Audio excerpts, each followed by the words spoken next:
Bonjour les amis. J'espère que tout va bien dans votre jardin et que vous êtes super bien. Ah là là là là.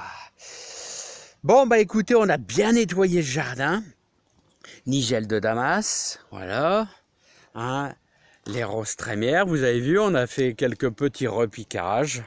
Voilà, hein, et elles nous font plein de graines, les nigelles de Damas. C'est une fleur vraiment magnifique, les amis. Bon, bah, j'espère que tout va bien chez vous. On va aller un petit peu nourrir nos pieds de tomates qui sont en dessous de notre petit préau. Voilà, je vais répondre aussi à quelques questions super intéressantes de tous nos jardiniers et jardinières, tout simplement. Hein. Voilà, donc on va aller faire un petit tour, un petit créneau sympa. Vous voyez, j'ai bien taillé un peu, je commençais à tailler tous mes arbustes. Alors, tous nos buis-boules, là, regardez, là, hein.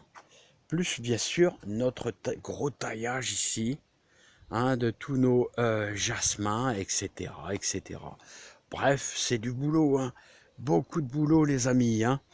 Ouais, alors comme je disais toujours, le jasmin, alors il faut pas hésiter à tailler dedans, mais quand on taille très fort, le problème c'est qu'on a moins de fleurs en janvier. Hein. Alors il faut l'amener, vous voyez, sur un piquet pour le surélever, le fameux jasmin d'hiver. Alors je vous présente la plante, regardez, ce fameux jasmin. Bon, on va répondre à quelques questions. Alors, il y a quelqu'un qui me demandait, ouais, les boutures de thym. Bah ouais, c'est le moment. Ouais, c'est le moment. Tout simplement, là, dans un tout petit peu de terreau, dans un petit pot à l'étouffer. Voilà, tu prélèves quelques branches comme ça. Il faut bien sûr que tu enlèves le bas là, sur 3-4 cm. Tu enlèves le bas sur 3-4 cm et tu le mets dans un petit pot avec une demi-bouteille plastique retourné, voilà, à l'étouffer comme je présente. Hein. Voilà, les lavandes c'est plutôt en juin, au mois d'août les lavandes. Bon, j'essaierai de vous faire voir ça au mois d'août. Hein. Bon allez les amis, c'est pas tout ça. On va aller apporter un petit peu de nourriture à nos fameuses pieds de tomates qui sont sous préau. Et n'oubliez pas que c'était tout de la bouture, les amis. Allez, c'est parti. Mon kiki, les amis. Hop là, c'est parti.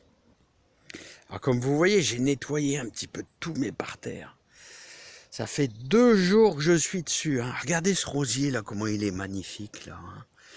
Vraiment, vraiment des couleurs splendides. Hein. Alors, c'est du boulot à nettoyer. Hein.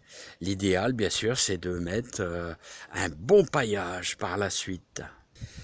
Alors j'espère que vous avez bien éclairci toutes vos vignes.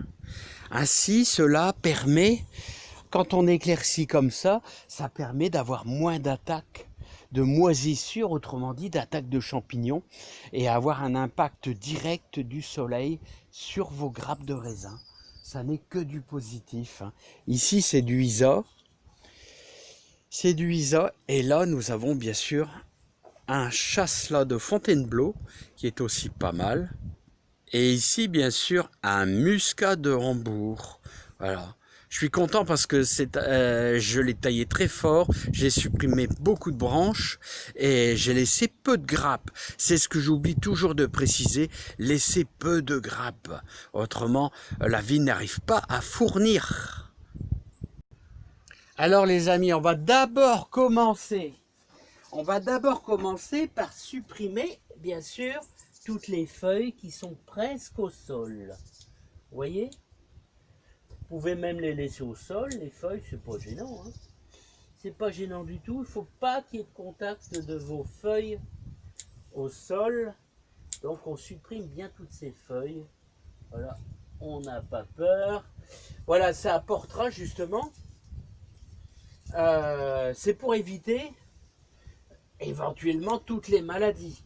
Ici, on protège nos pieds de tomates grâce au préau. Alors le but du préau, bien sûr, c'est qu'il ne pleuve pas sur le feuillage. Ça sera quand même beaucoup moins vite malade, parce que si on a une saison au mois d'août, fin juillet, très très orageux, qu'il pleuve et puis avec de la chaleur, ça nous apportera bien sûr le problème du mildiou. Voilà, hein. Donc ça c'est un gros problème. Alors voilà. Donc maintenant qu'on a supprimé toutes nos feuilles, en gros, voilà.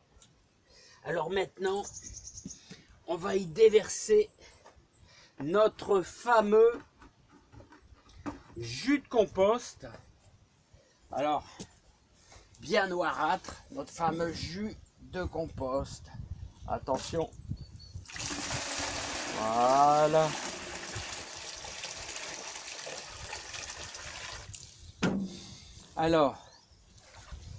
Alors comme je dis toujours, parce que bon, je vous avais fait voir ça, hein, je vais chercher dans le fond de mon compost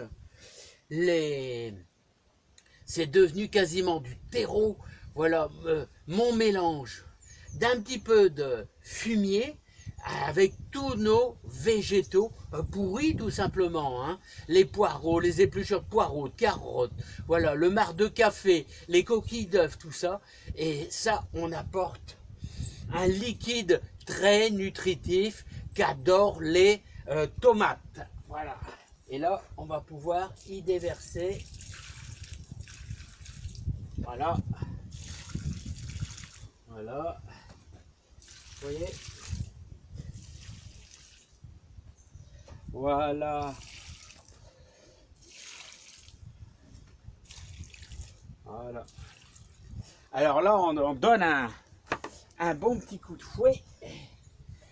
Et après avoir fait ceci, on va leur apporter du paillage. Voilà. Avec les herbes de tonte, vous pouvez récupérer bien sûr le foin qui est coupé en bord des routes, ce que j'avais fait une fois. Voilà.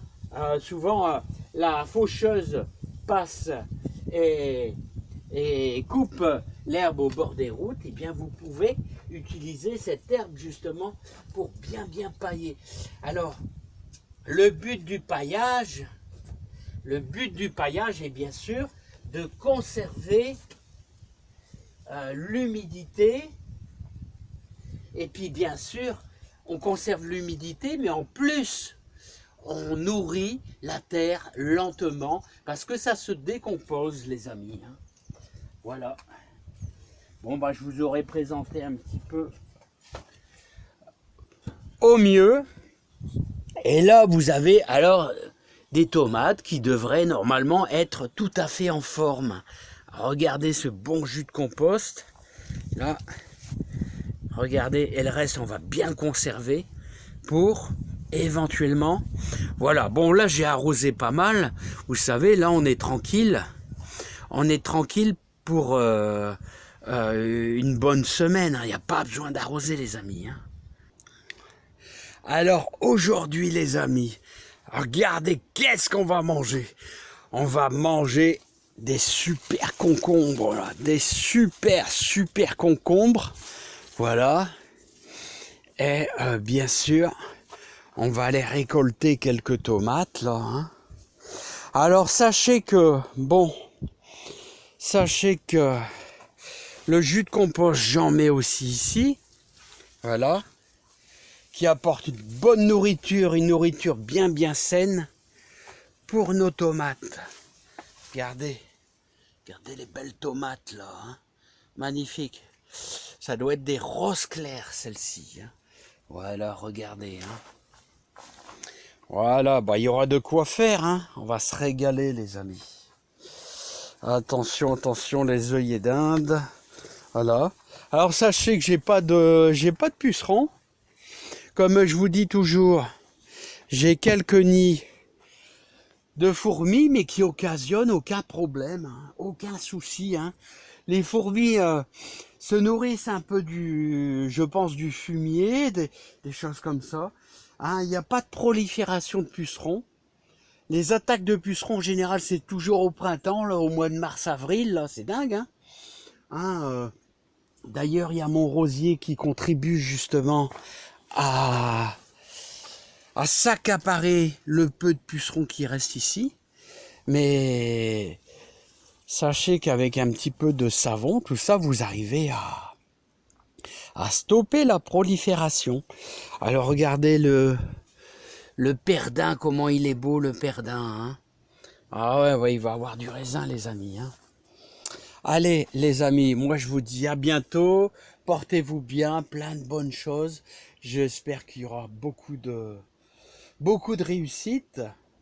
Voilà. Ah, je vais vous faire voir aussi, pour terminer, mes graines de radis qui sont en train de sécher. Là, regardez. Voilà ce que c'est. Alors quand c'est... Alors, ils sont pratiquement sèches. Et puis, regardez quand elles sont vertes, là. Voilà, quand elles sont vertes et quand elles sont en fleurs, là. Les radis. Allez, je vous adore tous. Portez-vous bien. Plein de réussite dans votre jardin, les amis. Allez, bon week-end.